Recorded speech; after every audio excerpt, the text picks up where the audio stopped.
Thanks for joining us from our studios in Israel. I'm Natasha Kirchuk here with ILTV's Morning Briefing. Israel's state-owned defense company Rafael Advanced Defense Systems has signed a deal to provide the Lithuanian army with advanced remote-controlled weapon stations, enabling the launch of accurate Spike missiles. Spike missiles are also produced by Rafael.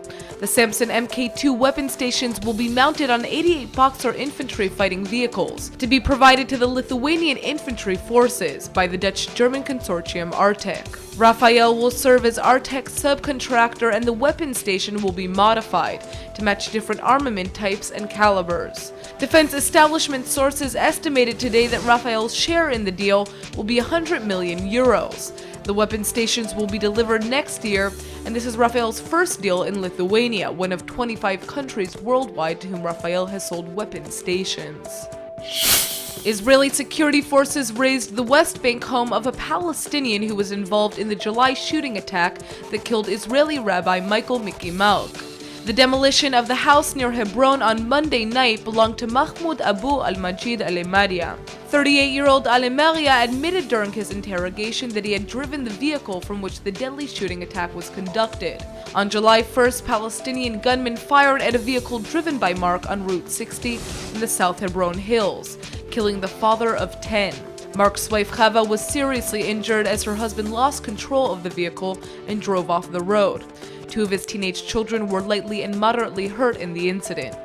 After weeks of pursuit, Israeli security forces in late July killed Mohammed Faki, the gunman in the attack.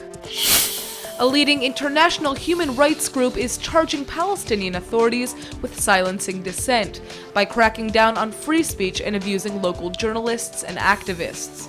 In a report issued Tuesday, Human Rights Watch says both the Western-backed Palestinian Authority, which is in control in the West Bank, and Islamic terrorist group Hamas, which rules Gaza, are, quote, arresting, abusing, and criminally charging journalists and activists who express peaceful criticism of the authorities.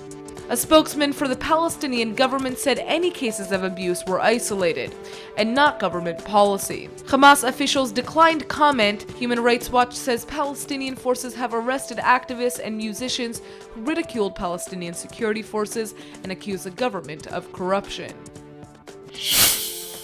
After 65 years, the Jezreel Valley Railway line is reopening. The train from Haifa to Beit Shean will be open to the public in October, and the best part is that the train will be free until November 4th. Israel Katz, the transportation minister, took an inaugural journey yesterday on the new line, in which 4 billion shekels has been invested. The 60-kilometer rail line will have 5 stations: Haifa, Kfar HaYeshua Yokneam, Migdal HaEmek, Kfar Baruch, Afula, and Beit Shean. And 2 stations will be added in the future at Haifa Bay and Nesher. The journey will supposedly take 50 minutes. The head of Israeli Railways says that the Valley Railway will operate using electricity, which is quieter, cheaper, and cleaner than on other lines. The original Valley Railway was built in 1905 by the Ottoman Turks and linked Haifa with Damascus via Tzemach. The line fell into disuse after the establishment of Israel in 1948, but was used occasionally for tourism and transporting troops until its final closure in 1951.